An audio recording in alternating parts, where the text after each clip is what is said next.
Here I have two books by Glenway Westcott, the American writer. The first is The Pilgrim Hawk and the second is Apartment in Athens.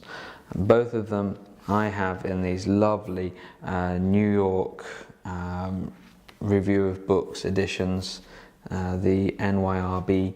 They are so glorious. The covers are just wonderful, and the size, the format is something slightly different to what I'm accustomed to, and yet really fits well in the hand. I'm going to start with Apartment in Athens, and this book was written in 1945, so a few years after The Pilgrim Hawk.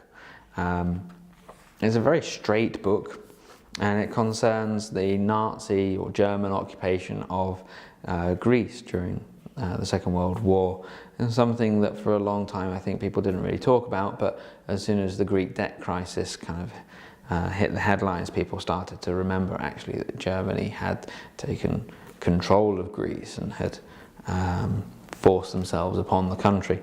And this is a kind of microcosmic look at that phenomenon.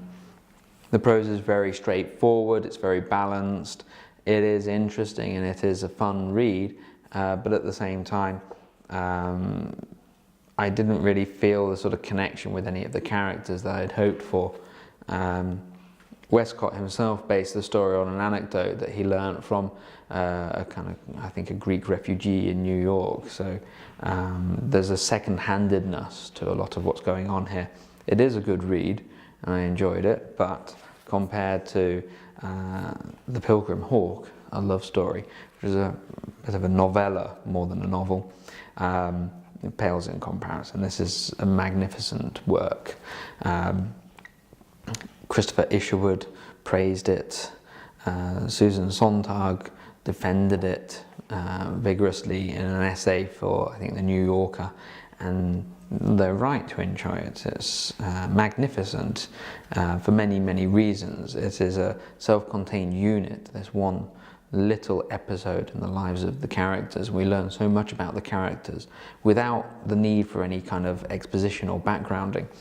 We can just dive in. We learn what we need through Westcott's wonderful, poised prose.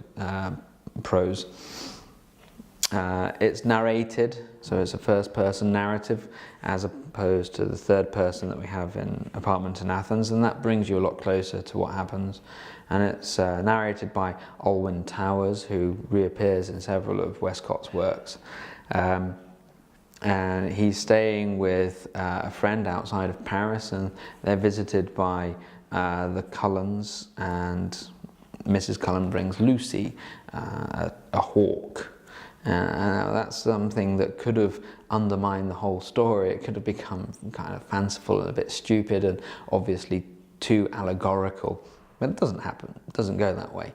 Instead, Westcott delights in describing the hawk and the way that it stands and the way that it is attended to by Mrs. Cullen. And there's also a strain of something kind of F. Scott Fitzgerald about the story, in that alcohol plays a central role.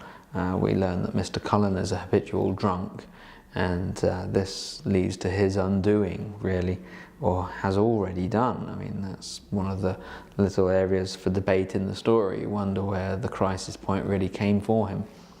So all in all, a magnificent piece.